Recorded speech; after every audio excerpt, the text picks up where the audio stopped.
Awalnya malaikat nggak ada waktu selain ibadah. Kalau dengan manusia jadi ada waktu buat manusia. Terganggu dia beribadahnya. Tapi Allah beri kemuliaan kepada manusia. Buktinya apa? Kita maka perlu jauh-jauh, nggak perlu repot-repot main ke langit. Tapi justru makhluk langit yang main ke bumi. Itu loh. Alasannya bukan karena kita nggak punya tiket, bukan. Ya, gampang tiket mah, apalagi kulit nggak bisa beli tiketnya. Tapi Allah takdirkan bahwa makhluk di bumi itu jauh lebih mulia daripada makhluk yang ada di langit.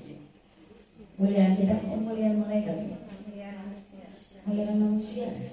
Cuma kadang-kadang manusia kurang bisa memanfaatkan kemuliaan itu. Maka jadilah manusia asfal safilin. Jadilah manusia karena cara berpikirnya, pola hidupnya, kebiasaan kesehariannya, maka jadilah manusia menjadi asfal safilin. Aspal itu kalau kita bilang aspal di bahasa Indonesia kan, apa yang ada dalam benak ibu aspal itu? Lengket. Selanjutnya hitam, apalagi panas, apalagi injak-injak. Nggak ada aspal itu disimpan di atas rumah, nggak ada. Kalau di atas rumah paling itu bentuknya semen. Jadi kalau aspal semua digunakan untuk merekatkan sesuatu yang ada di bawah dan itu kita injak. Maka ketika orang berada di aspal, kalau di bahasa Arabnya asfala as-safili, ada di bawah dan lapisan terbawah. Maka biasanya tempat itu ditempatkan buat mereka yang musyrik, buat mereka yang kafir. Kenapa? Karena mereka tidak bisa memelihara kemuliaan yang sudah Allah beri. Nah, karena Allah begitu memuliakan manusia kita, maka pergunakan kemuliaan itu dengan sebaik-baiknya. Salah satunya kumpul di pengajian ini, di taklim ini, di majelis zikir ini. Maka karena mulianya tempat ini, Allah pun nyuruh malaikat, silakan main ke dunia sekedar untuk singgah dan bersama-sama dengan orang yang sedang zikir dan sedang taklim. Jadi mereka mengunjungi kita. Berarti kalau yang dikunjungi itu jauh lebih mulia daripada yang mengunjungi. Para ibu yang dirahmati Allah Subhanahu wa Ta'ala, saya sambil baca suratul Kahfi. Ternyata mengapa suratul Kahfi ini begitu banyak fadilahnya bila dibaca, terutama hari Jumat. Nah, kalau kita melihat bahwa hari Jumat itu adalah hari di mana malam Jumatnya, waktunya amal ibadah kita dinaikkan oleh para malaikat untuk diabadikan di Lauhil Mahfuz, di catatan terkuat, di brankas terhebatnya Allah Subhanahu wa Ta'ala. Maka ketika kita masuk pada hari Jumatnya, kita sedang memulai lembaran baru sebenarnya. Jadi kalau kita berada di hari Jumat, mulai lembaran baru dalam kehidupan kita, maka Allah dan Rasulullah mensyariatkan kita untuk memulai hari Jumat ini dengan ibadah-ibadah hebat. Maka kan ada sholat Jumat, karena ini hari yang hebat, permulaan. Kemudian ada sedekah Jumat. Sedekah yang paling afdal tiap minggunya itu adalah di hari Jumat, karena waktunya kita mulai lembaran ibadah. Kalau kemudian ada hari Ahad, Ahadun apa artinya? Iya benar, hari pertama, hari Minggu, benar. Kenapa? Karena hari pertama itu akan mulai diperhitungkan starting point kita. Starting point itu awal mulanya kita di hari Jumat. Terus saja ngumpulin hari Jumat itu. Apa saja kumpulin. Makanya ada sedekah Jumat, ada Jumat berbagi, banyak istilahnya Ibu ya. Itu kan dalam rangka kita mengumpulkan perbuatan di awal hari kita melakukan perbuatan. Kemudian hari berikutnya Sabat. Sabataya Sekutu itu waktunya kita mulai nempatin supaya sesuai porsinya. Sabtu itu, ya.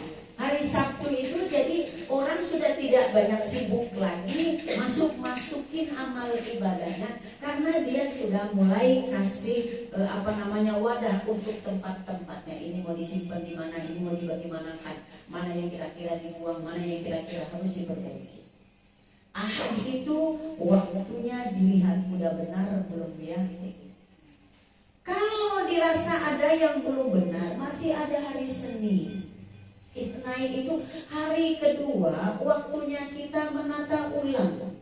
Sebetulnya Allah kasih nama hari itu memang waktunya kita terus muhasabah, nggak ada berhentinya. Isnain itu, oh iya nih kotak ini belum terlalu bagus, kotak ini belum rapi, kotak ini tidak sesuai peruntukannya kemarin di hari Sabtu itu. Maka di hari Ahad diperiksa. Nah hari Senin, oh iya ini setelah diperiksa di hari Ahad, hari Seninnya kemudian, oh iya ini ternyata salah tempat. At-Tulata di hari ketiga sudah mulai kita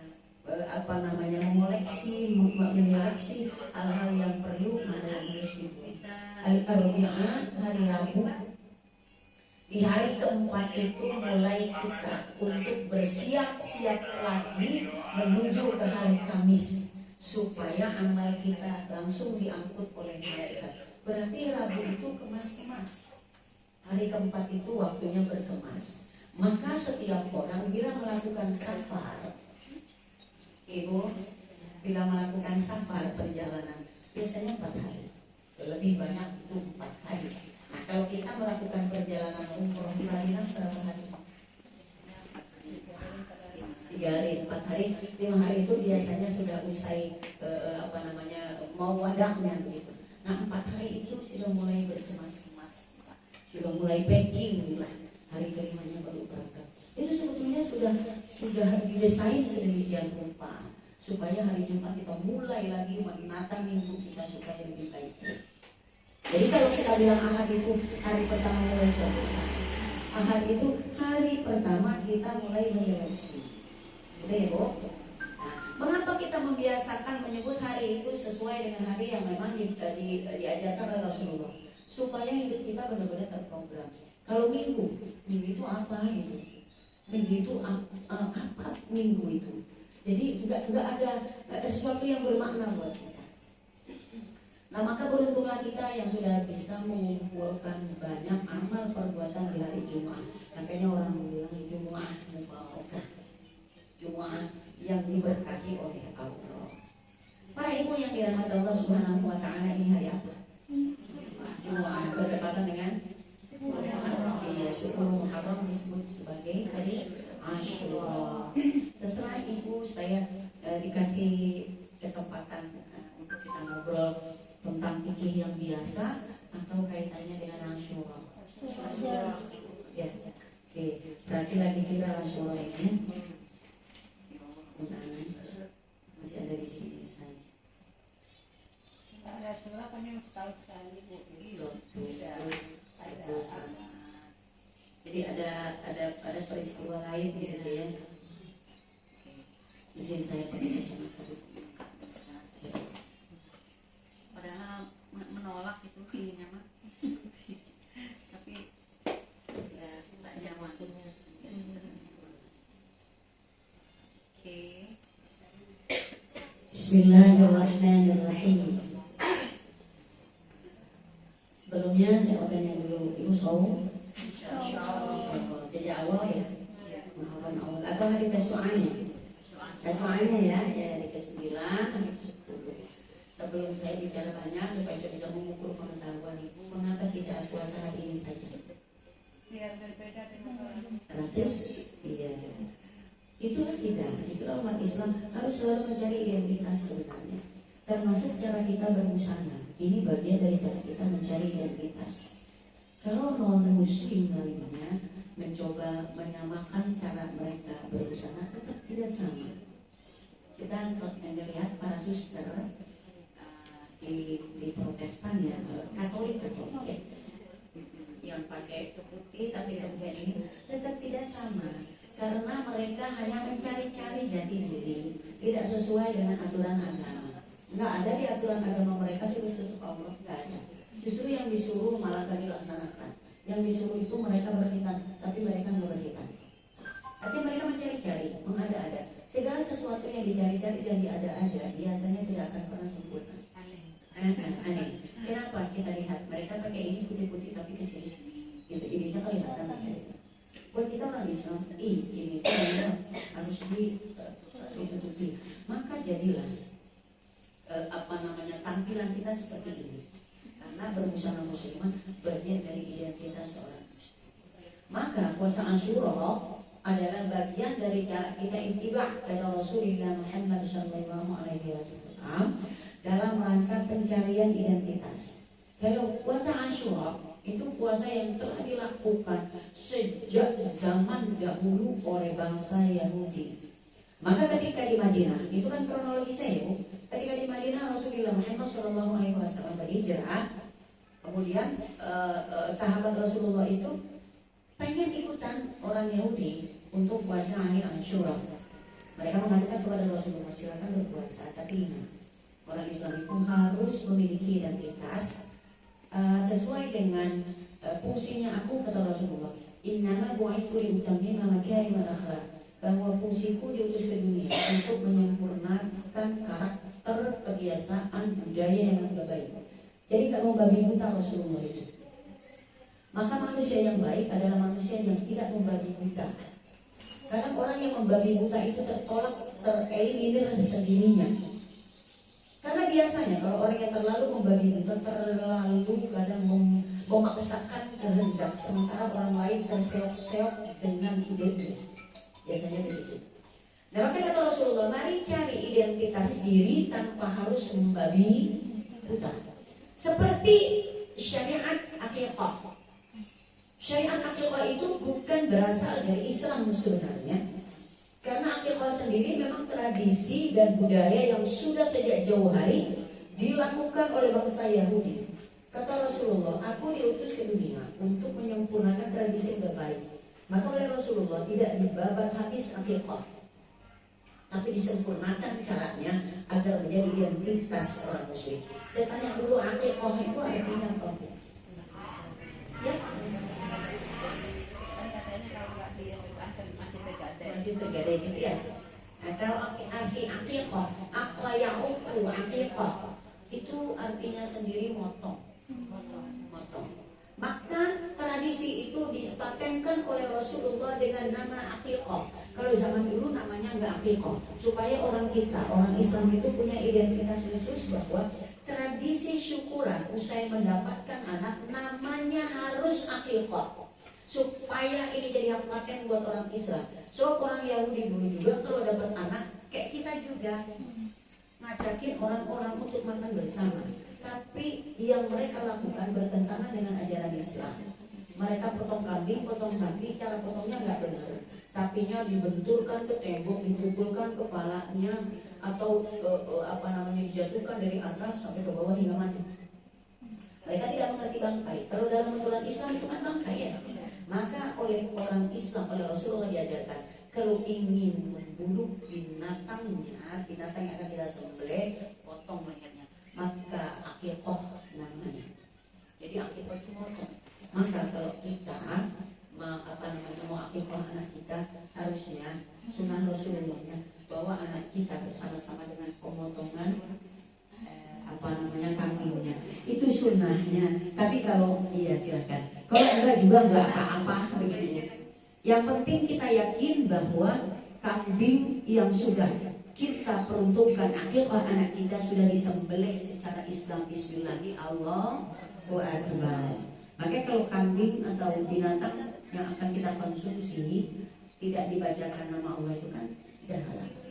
Umpamanya ayam banyak ribu-ribuan, asal baca bismillah di satu kali pemotongan pertama itu udah halal. Nah, makanya namanya akikah untuk membedakan. Yang kedua sama orang-orang Yahudi juga. Kambingnya itu kan kalau yang namanya kambing dipukul telinga, dipukul kepalanya keluar darahnya. Darahnya itu dioles-oles kepala bayi, semua dikumpulkan di satu wajah. Yang hadir itu ngoleskan ke kepala bayi. Oleh Rasulullah ganti bayi darah itu kan najis, maka ganti dengan wangian. Maka inilah ketika kita marah dan ayat anak bayi muter dibawa muter ke hadapan kita, ada wangian. Asal jangan kebangetan banyak. Udah kembang 7 rupa, udah parfum, udah bedak, udah segala gitu ya, udah macam-macam. Padahal salah satu saja boleh, tapi kalau mau semuanya juga enggak. Dalam rangka menguatkan identitas. Maka yang dioles oleh kita apa? Ke kepala atau ke wajah anak kita. Air yang ada wangiannya, jangan air putih saja. Maka saya pernah dihadapkan gunting air putih saja, saya minta bedak. Demi sunnahnya dapat. Bedak itu kan wangi, maka dioles-oles sama ibu wangi jadinya. Ini kadang-kadang ibu kurang adab. Anak tuh dikasih bedak gitu, terus gini. Anak kita yang dikeluarkan bagus, cakep, ganteng. Setelah di tangan ibu jadi kayak barongan. Makanya dirapiin, diratain. Ambil aja buat syarat. Bedak mah digini juga, dan digini wangi kan. Sedikit saja. Tapi ini gitu ya Bu. Jadi itu akikah. Sama dengan puasa Asyura. Nah, puasa Asyura orang Yahudi cuma ambil di hari ke-10. Maka supaya kita beda dengan mereka, ambil di hari Tasu'a 9 dan 10. Kalau mepet umpamanya saya nggak ingat Tasu'anya, ambil di hari setelahnya, di hari ke-11. Jadi puasanya 10, 11. Atau ibu hanya puasa di hari ini, tapi tanggal 1-nya sudah, 1 sampai 5 sudah, atau 1 saja sudah, di tahun barunya sudah. Udah ibu nggak apa-apa, puasa ini saja 1 hari nggak masalah. Kenapa? Saya sudah puasa di tanggal 1 yang kemarin atau tanggal 2-nya, gitu ya Bu. Iya, jadi nggak yang sunnah itu tidak terlalu mengikat sebenarnya, asal yang sesuai syariat. Syariat Rasulullah kan jangan, kalau bisa jangan hanya di Asyura, gitu ya. Para ibu yang dirahmati Allah Subhanahu wa Ta'ala, kalau di tempat saya sampai dengan saat ini masih ada istilah lebaran anak yatim. Betul? Sama di tempat ibu juga. Pernahkah kita merasakan hari ini sebagai lebaran? Belum, karena kita kurang membaca kitab ini. Kita hanya membesarkan ibadah-ibadah selain dari yang akan kita bahas di sini. Kita hanya menyatuni yatimnya sudah. Insyaallah ya ini ya sudah biasa kalau di sini malam itu. Kalau saya tadi malam yang jemaah kali ini ibu, nanti siang yang umumnya di masjid begitu. Oke, ibu berangkat dari hadis Rasulullah Muhammad Sallallahu Alaihi Wasallam. Qala al-faqih, berkata oleh al-faqih itu artinya orang yang ilmunya banyak, kemudian nalarnya luas, terus integritasnya juga tinggi, tapi nggak sombong. Itu al-faqih, nggak keras, nggak sombong, tidak membabi buta. Jangan mentang-mentang ini yang benar, itu salah, pokoknya kalau itu salah saya bilang salah. Ini tidak faqih. Makanya kita kalau belajar taklim harus ada ilmu fikih supaya kita jadi faqih. Orang yang sudah belajar ilmu fikih, insya Allah bernalarnya akan lebih luas dan intelijensinya bakalan lebih naik. Terus sosialnya juga biasanya lebih kuat. Kenapa? Karena fikih itu artinya mudeng. Jadi orang yang mudeng itu insya Allah anteng. Tapi gablek itu akan mengarah ke arah kiri lagi. Nah justru orang yang belajar fikih di targetnya itu supaya faqih. Siapa? Abu Lais As-Samarqandi rahimahullahu ta'ala. Imam Ibnu Lais, orang punya anak laki-laki namanya Abu Lais boleh ya. Salah seorang ulama di Samarkand. Samarkand itu kalau tidak salah ada di Irak. Mudah-mudahan Allah merahmatinya. Haddatsana Al-Baqi Abu Ja'far, haddatsana bin Ahmad, haddatsana Muhammad ibnu Fadil, haddatsana Abdullah bin Namir Al-A'mash an Muslim Al-Muqi an Sa'id an Jubair an Ibnu Anas an Ibnu Abbas radhiyallahu an Ibnu Abbas radhiyallahu anhu. Berarti kalau Ibnu Abbas, Sayyidina Abbasnya dengan anaknya, dua-duanya orang yang saleh dan dijamin masuk surga, makanya punya gelar radhiyallahu anhu. Mudah-mudahan Allah meridhoinya. Amin. Kalau kita belum dapat gelar, radhiyallahu anha belum, karena kita masih on proses. Ya Bu, jadi kalau on proses apapun orang kuliah nih masih on proses, masih ngejalanin belum dapat penyematan. Kayak ibu mau dapat penyematan almarhumah nggak boleh dari sekarang. Selesaikan dulu periodenya, harus apa dulu berarti?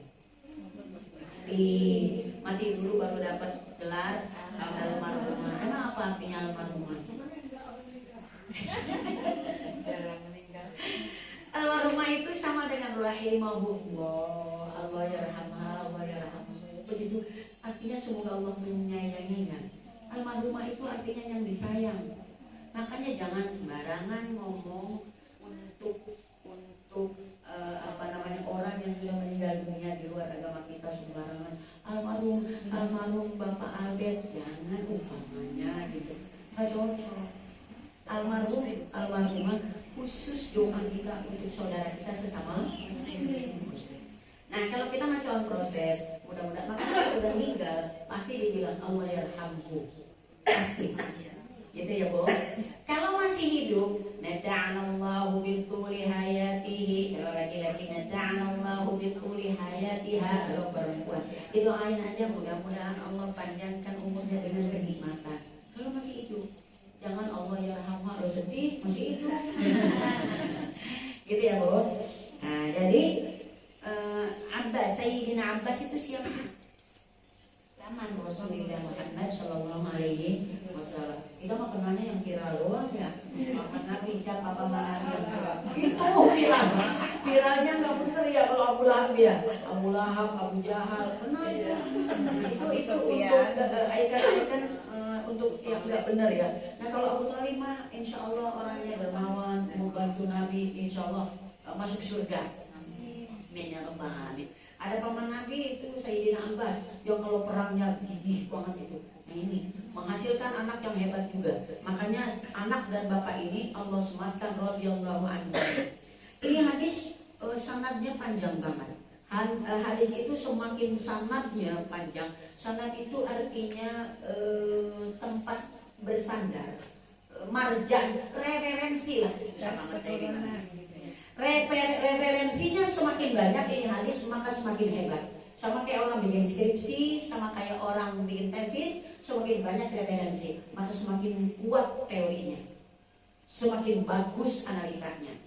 Nah hadis ini referensinya banyak banget, 1, 2, 3, 4, 5, 6, 7, 8 anak sama 8 referensinya.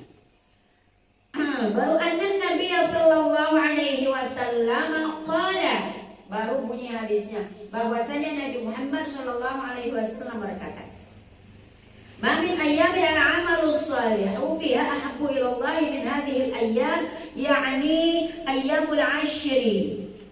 Bahwa tidak ada perbuatan saleh, perbuatan yang baik, perbuatan yang dicentrang hijau oleh Allah, yang paling dicintai pula oleh Allah selain dari hari ini. Hari apa? Yakni ayyamul 'ashri, yaitu hari ke-10 bulan Muharram. Apa sih Muharram, Bu? Tahun baru Hijrah. Iya, bertepatan. Muharram oleh tanggal 1-nya adalah tahun baru Hijrah. Arti Muharramnya kan? Tadi kayak rahimahullah, almarhum, apa artinya? Istimewa, disayang, dicintai. Jadi Muharram itu adalah bulan yang istimewa, dicintai, dihormati. Bukan hanya oleh manusia, tapi oleh Allah Subhanahu wa Ta'ala. Lalu sahabat bertanya kepada Rasulullah, karena statement Rasulullah kayak gitu. Maka sahabat bertanya, Rasulullah itu orangnya apa ya? Family friendly lah gitu ya, bersahabat teman. Walaupun sangat dimuliakan, dihormati oleh seluruh makhluk dunia, tapi temannya itu dengan bebasnya, sahabat-sahabat Rasulullah dengan bebasnya berdialog dengan beliau. Qalu wal jihad fi sabilillah. Bagaimana kalau dengan jihad fisabilillah Rasulullah? Bandingannya antara kita ibadah di hari ini dengan jihad fisabilillah. Menurut Ibu jihad fisabilillah itu apa? Perang di jalan Allah. Perang jihad fisabilillah yang level atas gitu ya Bu. jihad fisabilillah. Kalau kayak kita, jihad fisabilillahnya nggak usah ke level paling atas, cukup ngedidik anak kita, nyekolahin anak kita, udah jihad namanya kita. Tapi kalau dalam hal ini jihad yang level atas dimaksudkan oleh Rasulullah. Walau jihad fisabilillah nggak seberapa juga kalau dibanding dengan jihad fisabilillah, dibanding kita ibadah di hari ini. Illa kata Rasulullah, rajulun kharaja bi nafsihi wa malihi, kecuali ada orang yang dia keluar dari rumah beserta jiwa dan hartanya, perangnya bawa jiwa dengan hartanya. Biasanya orang kalau perang ya perang aja, hartanya ditinggal, kasihan anak ininya. Tapi ada orang yang ketika perang seperti Abu Bakar, Umar, Utsman, Ali, kalau sudah berperang itu jiwa dan harta dikorbankan. Kemudian dia nggak balik lagi, jiwanya nggak balik, hartanya juga nggak dibalikin untuk semua yang berperang itu. Nah kalau kayak gitu baru sebanding. Tapi kalau kemudian dia jihad fisabilillah, dia pulang bawa nyawa dan bawa harta rampasan, gak seberapa pahalanya dibandingkan dengan ibadah di hari Asyura. Paham maksud saya, Bu? Paham ya? Nah jadi kalau mau nyari bandingannya adalah orang yang syahid.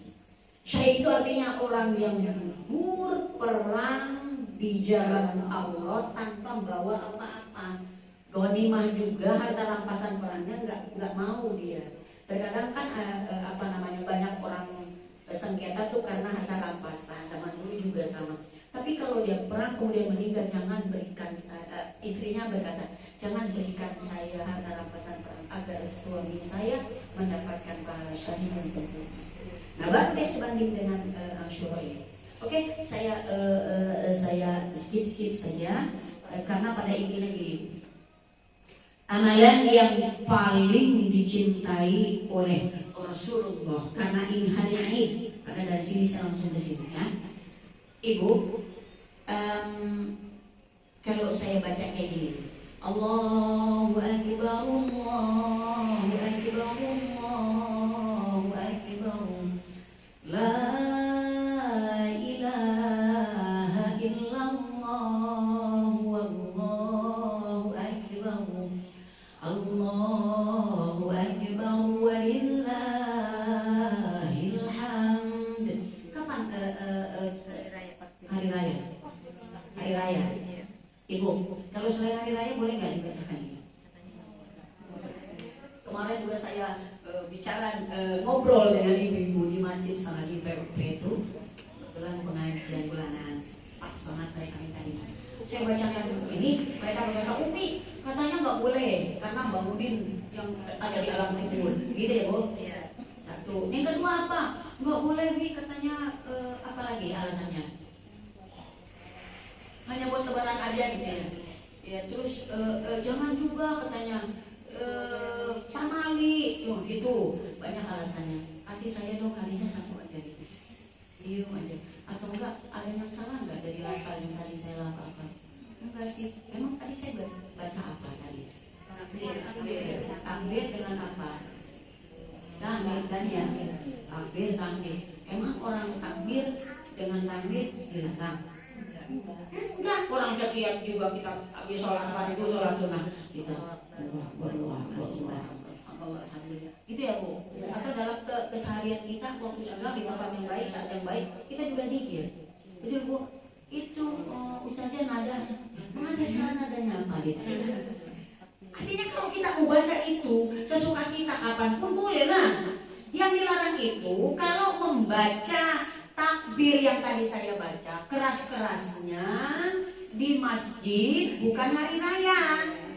Allahu Akbar, Allah. Bingung orang. Kok belum masa ketupat? Itu pun dilarangnya karena membuat orang kaget.